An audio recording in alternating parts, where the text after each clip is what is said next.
por esta terra, para que eu não a destruísse, mas a ninguém achei. Por isso eu derramei sobre eles a minha indignação, com o fogo do meu furor os consumi. Fiz que o seu caminho recaísse sobre a sua cabeça, diz o Senhor Jeová. Amém, meus irmãos? Podemos assentar? Eu quero louvar o nome nessa noite. Glória a Deus, aleluia, Senhor, glória a Deus. Pode soltar, meu irmão. Jesus é bom. Glória a Jesus. Aleluia. Esse hino diz o seguinte: que Deus não desiste. Às vezes a gente desiste, mas Deus não desiste. Glória a Jesus.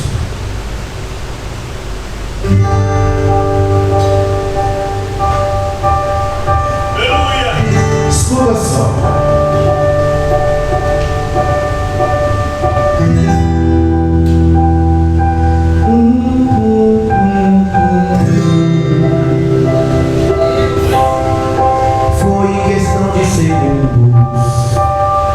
Eu fui atingido em sequência e eu caí no chão.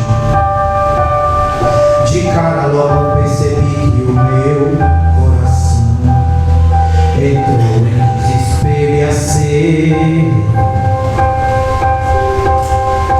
Eu tinha que levantar, mas eu estava ferido e sem forças para continuar. Então num lugar bem mais seguro eu fui procurar. Dei 3 passos, mas com muita dor eu voltei pro chão. Mas em meio à batalha o homem apareceu e deitou do meu lado. Agitou o meu corpo e notou que eu estava muito machucado. Eu estava abatido, sangrando com sede, com fome, com medo. E ele segurou minha mão, ficou bem do meu lado o tempo inteiro. E a cada suspiro que eu dava ele vinha e falava: não é pra dormir. Me deu um pouco de água, um pedaço de pão pra poder prosseguir. Me disse com tanta firmeza: ninguém vai morrer, ninguém vai desistir. E ele olhou nos meus olhos com tanto amor, me disse assim: é que eu não desisto de você, meu filho. E se for preciso, eu entro no meio da guerra só pra te ajudar. Eu nunca desisto de você, meu filho. E se for preciso, eu entro no meio da guerra só pra te ajudar. Se apoie meus ombros, não solta, nós vamos lutar. Deus não desiste de você, meu irmão. Deus não desiste de você. A minha sogra ainda sorria. Glória a Jesus. Mas em meio à batalha um homem apareceu e deitou do meu lado. Agitou o meu corpo e notou que eu estava muito machucado. Eu estava abatido, sangrando com sede, com fome, com medo. E ele segurou minha mão, ficou bem do meu lado o tempo inteiro. E a cada suspiro que eu dava ele vinha e falava: não é pra dormir. Me deu um pouco de água, um pedaço de pão pra poder prosseguir. Me disse com tanta firmeza: ninguém vai morrer, ninguém vai desistir. E ele olhou nos meus olhos com tanto amor, me disse assim: é que eu não desisto de você, meu filho. E se for preciso, eu entro no meio da guerra só pra te lembrar que eu nunca desisto de você, meu filho. E se for preciso, eu entro no meio da guerra só pra te ajudar. Se apoia em meus ombros, não solto, nós vamos lutar.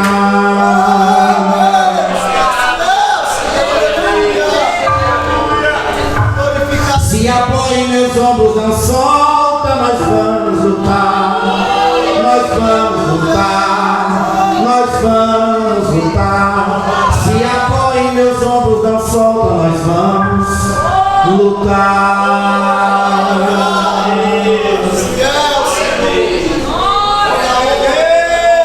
Deus não desiste de você. E é por isso que nós estamos aqui essa noite, porque Deus não desiste de você. Meus amados e queridos irmãos, eu fico feliz de estar aqui, se eu não me engano, pela terceira vez, visitando os irmãos. E desta vez com a incumbência de trazer a palavra de Deus. É um texto bem pesado, cá para nós dizendo. Porque quando você lê o versículo de número 30, que é o texto base desta mensagem, desta campanha, o profeta está dizendo o seguinte: e busquei dentre eles um homem que estivesse tapando o muro e estivesse na brecha perante mim por esta terra, para que eu não a destruísse, mas ninguém achou. Quando você olha para esse texto bíblico, você imagina Deus olhando para esta terra e procurando uma pessoa que estivesse na brecha, tapando os muros, disposto a fazer alguma coisa para que a situação do povo de Deus não permanecesse da maneira que estava. Eu sou um estudante da palavra de Deus, e quando o presbítero Francisco me passou esse texto, esse tema, eu fui estudar o capítulo 22 inteiro. E quando você estuda o capítulo 22 inteiro, você vê que ele é dividido em 9 partes. Há 9 partes aqui, apenas nesse capítulo 22 do livro de Ezequiel. Porque quando olhamos para esta passagem bíblica, será que na época de Ezequiel não tinha ninguém, pastor Daniel, que se pusesse na brecha para poder ser usado por Deus naquela determinada situação? Será que naquele momento em que Ezequiel era profeta, não existiam outros profetas, ou nem ele mesmo serviria para ser colocado naquele lugar, naquela posição que Deus queria usar? Porque quando olhamos para esse texto bíblico, ele é dividido, como falei, em 9 partes. A primeira parte é do versículo 1 até o versículo de número 5, aonde Deus está requerendo justiça. Por quê? Porque o povo daquela época era um povo sanguinário, era um povo que estava matando por matar, era um povo que estava tirando vida de pessoas, derramando sangue inocente. E Deus, olhando para aquela situação, Deus quer justiça. Porque se tem uma coisa que Deus não é injusto. Nós podemos ser injustos, nós podemos errar em uma situação ou em outra, mas Deus, ele não é injusto. Deus não tem o culpado por inocente e também não tem o inocente por culpado. Se o homem cometeu um ato errado com Deus, Deus requer justiça. E era isso que Deus queria ali. Deus queria justiça porque o povo estava tirando a vida de pessoas sem mais nem menos, simplesmente por querer matar uma outra pessoa. Quando olhamos nos dias de hoje, homens e mulheres, jovens e adolescentes tiram a vida de pessoas sem mais nem menos, por causa de um cigarro de baseado, por causa de uma bebida, por causa de um namoro, por causa de um acidente no meio do trânsito. Qualquer coisa hoje é motivo para que o homem tire a vida do seu próximo. Mas Deus requererá justiça, porque nenhum de nós temos o poder de tirar a vida de uma outra pessoa. Deus requererá justiça daqueles que cometem crimes por cometer, simplesmente por achar que devem fazer o mal àquele que está do seu lado. A segunda coisa deste texto bíblico era que o povo, está aqui do versículo 6 até o versículo número 12, o povo estava pecando contra os 10 mandamentos.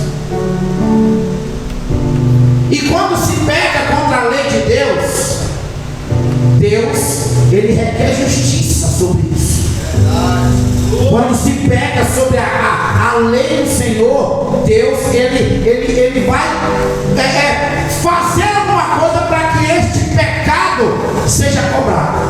Deus não vai deixar barato, porque quando o homem peca, quando você vai ver, quando você olha nesse texto bíblico inteiro, você calcula que há mais ou menos 5 pecados contra os 10 mandamentos: morte, adultério, mentira, e muitos outros pecados acontecem apenas aqui nestes 6 versículos, porque o povo já estava matando, então agora vamos cometer pecados também contra os mandamentos de Deus. E os mandamentos de Deus, para muita gente, pode não valer de nada, mas para Deus ainda é sagrado. Não matarás, não adulterarás, não levantarás falso testemunho, não adorarás a outro Deus a não ser o seu, não cometerá pecado contra Deus, porque Deus ele é poderoso para cobrar de mim, de você. Quando você vai olhar mais à frente, aí é onde Deus começa a castigar o povo de Israel. E quando você olha nos dias de hoje, você vê que muita gente tem sido castigada pela potente mão do Senhor. Por quê, irmão William? Porque mata sem dar notícia disso, comete pecado contra os mandamentos do Senhor, e por isso Deus acaba castigando a uma nação, a uma cidade, a uma família inteira por causa dos seus mandamentos. Quando eu desobedeço a Deus, eu sou passivo do castigo. Eu sou passivo daquilo que Deus quiser fazer comigo, porque eu desobedeci os mandamentos de Deus. E aí o que Deus faz para poder dar uma chance para o povo? Deus resolve dizer para o povo que o povo precisava se purificar. Quando você vai ver no texto bíblico, a prata estava misturada ao estanho, estava misturada ao ferro, misturada ao chumbo, misturada a tudo que você possa imaginar. E quando você vai ler a Bíblia, você vai ver que a prata ela é um símbolo do Espírito Santo na questão da pureza. Ou seja, Deus não vai permitir que nada do que é santo se torne profano, que nada do que é puro se misture com aquilo que é impuro. Ele não vai permitir que eu e você, que um dia levantamos a mão para aceitar a Ele como o único e suficiente Salvador da nossa vida, nos misturemos com este mundo cheio de pecado. Está escrito que o mundo jaz do maligno, mas a igreja do Senhor, ela precisa permanecer pura, ela precisa permanecer santa, ela precisa permanecer imaculada em meio a esta terra cheia de pecado. Enquanto a igreja permanecer viva e se diferenciando, saindo de perto do pecado, ainda vai acontecer milagre. Sabe por que não acontece milagre mais em muitos lugares, irmão? É porque tem muita mistura, é porque está muito misturado. A prata já misturou com tudo. Deus quer pureza de você, Deus quer pureza de mim. Para quê? Para usar a sua igreja nesta terra, para estender a mão sobre o enfermo e ele ser curado pelo poder do Espírito Santo de Deus. Deus não divide você com ninguém, Deus não divide você com ninguém. Ele quer pureza de você e Ele quer pureza de mim. Mas essa pureza, irmão, eu consigo como? Sendo dizimista fiel? Não. Essa pureza, irmão, eu consigo de que maneira? Sendo fiel ao Senhor. Esse dia eu estava dizendo, não sei para quem eu estava conversando, que nós falamos muito de temor. Falamos muito de temor. Mas cá para nós, nos dias de hoje, nós não temos mais nem medo. Nem medo a gente tem mais. Já estamos assim, ó, pecando do jeito que a gente quer pecar, não tem mais nem medo que nada aconteça. Porque já não, se não tem temor, nem medo mais não tem. E Deus não é bicho para que a gente tenha medo dele. Temos que ter temor no Senhor. Mas o temor já acabou. E Deus é justo. Deus quer que o povo seja santo, como Ele é santo. Deus quer que a igreja seja separada nesta terra. Enquanto houver pecado neste mundo, enquanto a igreja estiver nesta terra, a igreja precisa se santificar, seguir a paz com todos e a santificação, sem a qual ninguém verá o Senhor. Santificação é separação do pecado. Santificação é se afastar daquilo que impede o agir de Deus sobre a minha vida e sobre a sua vida nos dias de hoje. Por isso que a gente vê situações acontecendo de uma estrutura de uma velocidade muito grande, porque as pessoas nos dias de hoje já não têm mais medo. Eu costumo dizer que o dom que falta à igreja é o dom de discernimento do Espírito. Sabe por quê? Porque nos dias de hoje, irmão, qualquer um de nós aqui podemos pecar roubando, podemos pecar em adultério, podemos pregar da maneira que a gente quiser. Como é que é isso, irmão? Está pregando heresia? Não. Essa dispensação vai ficar para o final. Naquele dia, naquele grande dia, muitos chegarão, pastor Daniel, e dirá: Senhor, mas em teu nome eu preguei. Eu fui no Piauí, no Maranhão, na Bahia, fui nos Estados Unidos, fui na Argentina. Jesus vai olhar para mim, para você. Se caso estivermos desta maneira, vai dizer: eu não te conheço. Afastai-nos de mim, maldito, para o fogo eterno, preparado para o diabo e seus anjos. Hoje, se eu não vigiar, eu fico neste mundo. É por isso que Paulo disse: olha, examine-se o homem a si mesmo, e depois coma, e depois beba. Não é eu olhar para o Francisco, não é o Francisco olhar para mim, é eu fazer uma introspectiva, uma retrospectiva, e ver como é que eu estou na presença de Deus. Deus quer a igreja de santidade, Deus quer a igreja purificada, para que Ele possa usar a sua vida e a minha vida. Bendito seja o santo nome de Jesus. Não pode ter mistura. A mistura nunca é boa. Eu não me lembro agora qual foi o homem que pediu o corpo de Jesus para sepultar. Mas quando ele pega o corpo de Jesus para sepultar, ele faz uma mistura de mirra, de vários produtos para poder embalsamar o corpo de Jesus. Você vai ver no texto lá que era muita coisa, mas era misturada. Só que quando aquela mulher, pastor, ela entra com um vaso de alabastro cheio de unguento dentro, que ela quebra, a Bíblia diz, ali está escrito que tinha um nardo de unguento puro. Não tinha mistura, não tinha um jeitinho brasileiro para funcionar, não, era puro. Por isso que antes dele pedir o corpo de Cristo para ser embalsamado, ela já tinha feito esse trabalho no meio de uma sala, numa reunião, onde ela não podia entrar, mas ela entrou para adorar o Rei dos Reis, o Senhor dos Senhores. E a Bíblia está escrito que aonde este evangelho for pregado, conte o que essa mulher fez. Aonde o evangelho for pregado, fale do que esta mulher fez aqui nesta tarde. Jesus quer pureza de mim e de você. Aleluia. Ele não quer saber de uma mistura, de algo que pode até ter muito, mas tem mistura. Ele quer saber de pureza, purificação. Ele quer saber de algo que seja puro, não só para ele, mas para que todo o mundo veja a pureza de Deus sobre a sua vida e sobre a minha vida. A quinta parte nos fala que Deus traz julgamento. E o julgamento de Deus foi fundir.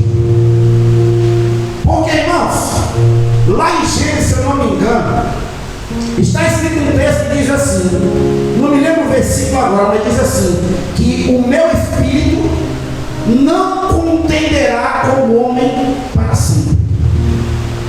Porque Deus dá oportunidade. E eu todo dia, eu jogo a oportunidade que Deus me dá no lixo. E aí o texto bíblico lá de gente diz assim que o meu espírito, ou seja, o Espírito de Deus não contenderá, não vai ajudar o homem para sempre. Vai chegar uma hora que Deus vai deixar eu e você seguir os nossos caminhos. Deus trabalha de duas maneiras, diretiva e permissiva. A diretiva é boa, é mais difícil, mais demorada, tem mais sofrimento. Agora a permissiva pode até ser do teu jeito, mas não vai dar bom no final, porque Deus está permitindo. Sabe aquela mãe que o filho pede: mãe, deixa eu ir na festa? Não. Mãe, deixa eu ir na festa? Não. Mãe, deixa eu ir na festa? Não. Mãe, deixa eu ir na festa. Se você quiser ir, vai, é problema seu. Quando o menino vai, sofre alguma coisa na festa, você não permitiu, mas ele foi porque quis e acabou que não foi uma direção, foi uma permissão. Deus faz dessa mesma maneira. Quando o homem não obedece, Deus permite, quer ir e vai. Só que o problema é seu, arque com as consequências depois. Depois não venha chorando para cá. Depois não venha dizendo: não, por que aconteceu? Não, porque você quis, porque eu quis, porque quisemos fazer aquilo que Deus não queria que nós fizéssemos. E aí Deus permite o homem fazer. O povo desobedecia a Deus. Como é ruim ser desobedecido? Não é, mãe? Não é, pai? Não é, pastor Daniel? É ruim ser desobedecido. É ruim você falar uma coisa para alguém, principalmente quando está debaixo da tua asa, ali dentro da tua casa, que desobedece você. Como é ruim ser desobedecido. Deus falava com o seu povo todo santo dia, mas mesmo assim o povo andava em desobediência.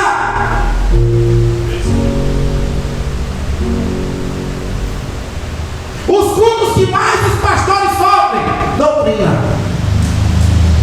escola bíblica dominical, porque o desejo dele é que esteja todos aqui aprendendo. Mas aí quando vem Pedro, Tiago e João, eu congrego na igreja que cabe 3 dessa daqui se brincar. Ontem foi culto de doutrina, tem banco lá de um lado assim que é perder de vista, só fica gente de um lado e nem enche. Agora domingo não. Domingo é o dia. Eu sei que eu estou pregando aqui talvez não seja para quem está aqui, e Deus não manda recado, mas como isso aqui está sendo filmado, tem gente nos ouvindo aqui essa hora. Tem gente ouvindo que não é só de domingo, dia de adorar a Deus, não. O dia de adorar a Deus é segunda, é terça, é quarta, é quinta, é sexta, é sábado, domingo. Todos os dias é dia de adorar o Senhor. Aonde, irmão William? Quando estiver no culto com o microfone na mão, não. Lavando a louça na sua casa. Lá é um lugar de adoração. Lá no teu trabalho, dirigindo, quem sabe aquele carro. Lá é ponto de adoração. Quem sabe em cima do andame, levantando paredes. Lá é ponto de adoração. Quem sabe fazendo armários como eu faço.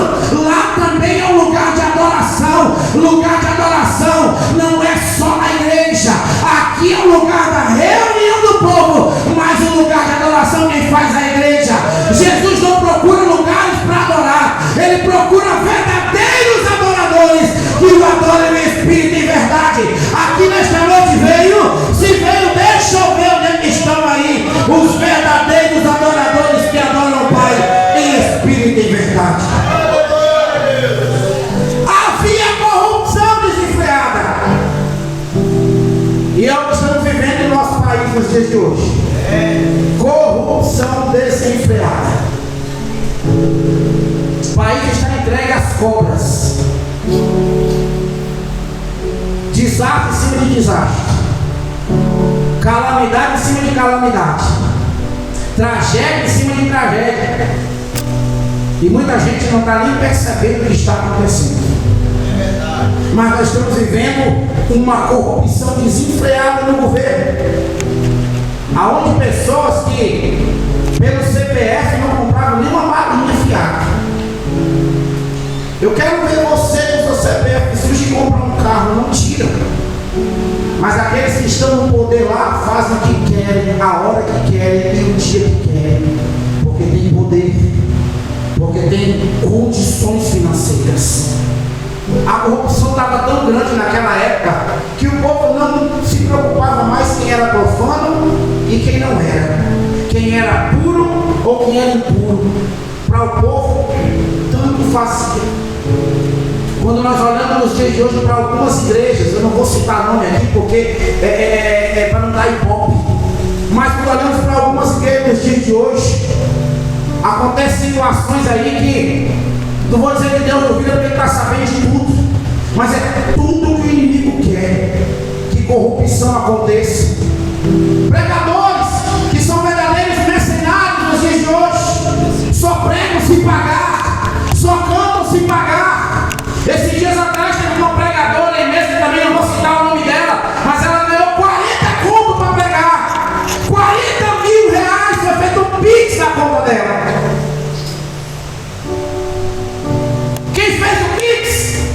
Se declarou homossexual. Na hora do pix ela não viu que ele era homossexual, mas no dia que ele subiu no altar, já minha imagem.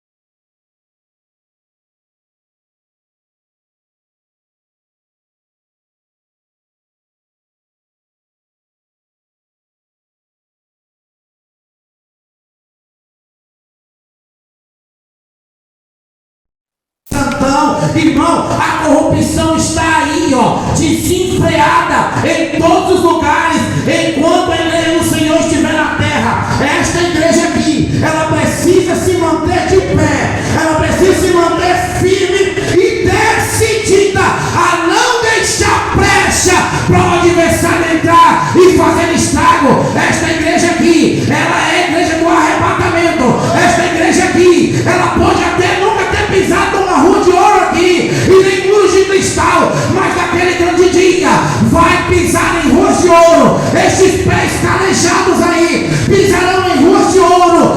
Este corpo sofrido aqui na terra entrará no céu e de lá jamais sairá, porque o Senhor levará a sua igreja para morar com Ele. Mas para isso é preciso manter a retidão no Senhor e manter a sua integridade. Já existe corrupto demais lá fora. A igreja de Cristo não pode entrar no embalo daqueles que estão lá fora.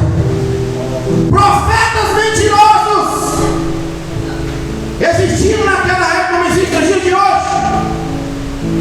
Pensa numa coisa que eu tenho medo, é de chegar alguém e dizer assim: eis que aqui quem fala é o Senhor. Representar o prefeito de Águas Lindas é mole, é só um homem. Representar um vereador, um político, algum médico, alguém assim, é mole. Agora dizer que está falando em nome do Senhor, Deus está virado, porque lá naquela época tinha pessoas que falavam profecias mentirosas. E nos dias de hoje também não é diferente. Existem pessoas de Deus nos dias de hoje, existem, mas também tem muito profeta que profetiza segundo o que ganha, segundo o que recebe. Eu estava falando com um jovem hoje lá do estado do Piauí, e ele me dizendo o seguinte: eu já até contei no carro para o presbítero Francisco, que ele me disse que uma irmã profetizou para ele lá e disse assim: olha, se você não se colocar na posição que eu quero, eu vou tocar na tua casa, eu vou tocar no teu bem material, eu vou tocar em tudo que você tem. Conclusão da história: a mulher estava sendo usada por Deus. Deus tocou, tirou tudo. Tirou a lojinha que ele tinha que fazer biscoito. Saiu de empresário para empregado.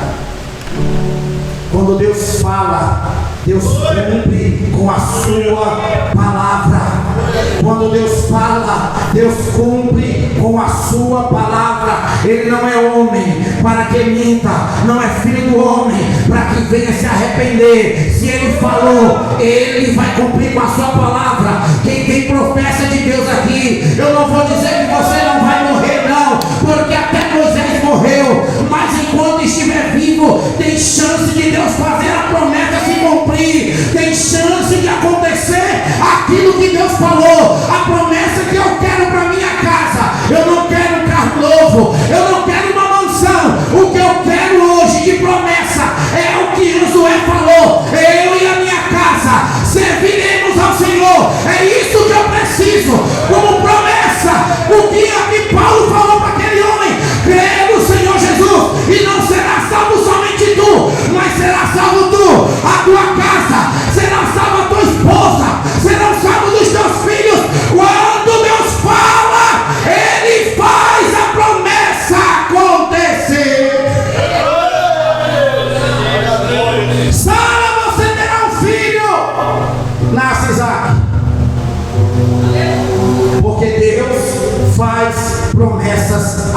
acontecerem.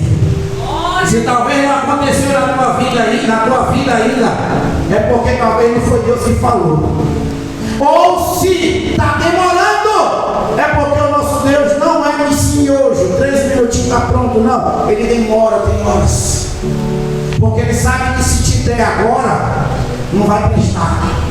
Ele demora um pouquinho às vezes. É preciso passar pela olaria de Deus. É preciso passar pelas mãos do Senhor. É preciso passar pelo tempo de Deus na tua vida e na minha vida. Quem sabe se hoje Deus traz de volta os meus filhos logo, eu estaria desistindo até de orar. Eu estaria parando até de clamar ao Senhor. Porque quando tudo vai bem na nossa vida, a gente não ora, a gente não jejua, a gente não lê Bíblia, nós não fazemos nada. Mas quando tudo vai mal, quando a prova chega, quando o desemprego bate na porta, aí o pastor Daniel veio para a igreja. Aí o pastor Daniel conhece as pessoas que estavam bem e estavam em casa. Mas quando a situação aperta, eu vou para a igreja agora. Agora eu preciso buscar a face do Senhor. Tem que buscar a face do Senhor. Não é quando tudo vai mal, é quando tudo vai bem, como demonstração de gratidão a Ele. Quando tudo vai mal é fácil. São três. Quando tudo está bem na tua vida, buscar a face do Deus de Abraão, de Isaac. São 3. E chegamos no versículo de número 30, para já encerrarmos.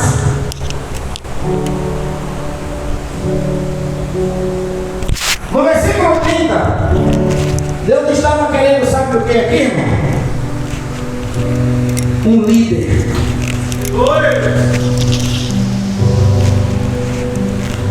Chefe tem muito. Deus queria um líder. Porque o chefe fica sentado e diz, vai, e nós que trabalhamos vamos. Mas o líder não. O líder se levanta. Como Gideão se levantou. O líder se levanta. Como Davi se levantava. O líder se levanta. Como Noé estava de pé. O líder se levanta. Como Moisés. O líder sempre está à frente. E quando você olha no texto que lemos aqui essa noite, o que Deus fala aqui? Busquei e busquei dentre eles um homem que estivesse cavando o muro e estivesse na brecha perante mim por esta terra. Quem era contemporâneo aqui de Ezequiel era nada mais nada menos que Jeremias. E Jeremias não se levantou, mulher, para ajudar. Jeremias até tentou. Capítulo 7 do livro de Jeremias, versículo 16. Jeremias tem que orar a Deus. E Deus fala, não ore por esse povo. Capítulo 11, versículo 14 do livro de Jeremias. Jeremias de novo ora. E Deus fala, não ore por esse povo. Capítulo 14, versículo 1 de Jeremias. Jeremias mais uma vez tenta clamar. Deus fala, Jeremias, não ore. Não ore por esse povo, Jeremias. Eu imagino Jeremias dizendo, Senhor, mas por que não orar? Porque eu quero levantar alguém do meio deles. Eu não quero quem vem de fora, eu quero do meio deles. Eu não quero que venha de Águas Vivas para congregar aqui na Detalhe, eu quero levantar do meio deles. Eu não quero que venha de outra igreja, eu quero levantar do meio da Detalhe, aqui na Avenida do P1, aqui no Sol assim. Eu não quero dar de Brasília, eu quero levantar no meio deles. Um homem! Lábia sobre de família. Eu quero no meio deles. Eu não quero de longe, eu quero daqui. Eu quero levantar daqui. Eu quero botar de pé daqui. Eu quero levantar do meio deles, Jeremias. Não quero você, não quero Ezequiel. Vocês dois podiam até fazer, mas eu quero é do meio deles. Deus pode até trazer de longe, mas Ele quer levantar daqui.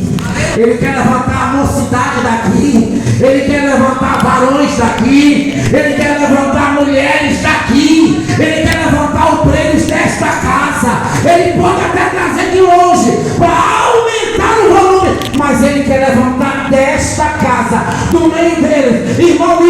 Então você está dizendo que todos os pecados aí nós estamos vivendo. Não estou dizendo isso. Eu estou dizendo que nós chegamos no versículo número 30 e Deus quer levantar daqui. Mas se tiver também algum desse pecado, peça perdão hoje. Porque como foi cantado no de 422, no céu não entra pecado. Fadiga, tristeza tem dor. Não há coração quebrantado, pois todos lá são cheios de amor. Deus quer levantar daqui.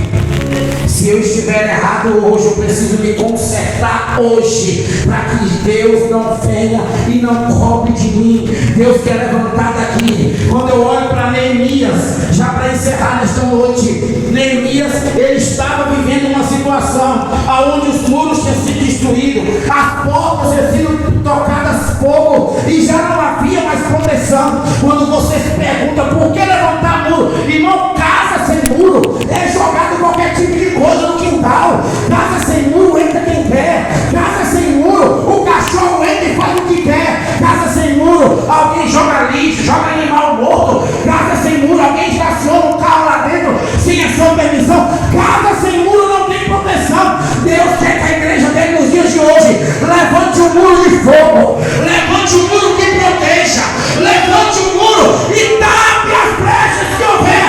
Não dá espaço para adversário, não. O adversário só quer uma brecha para entrar na tua casa e na minha casa.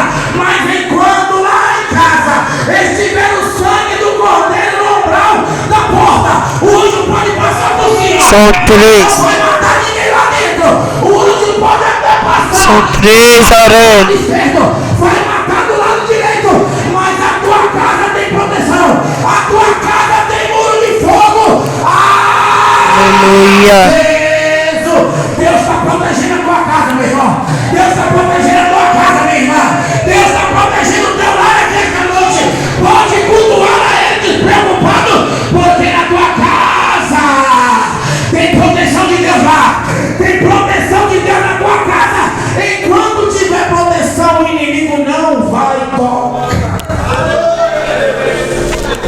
Se coloque de pé nesta noite no nome de Jesus. Tem alguém que quer receber oração? Se quiser vir aqui à frente. Alabia sobre a filha. Oh Espírito Santo, Deus de Abraão, de Isaac e de Jacó.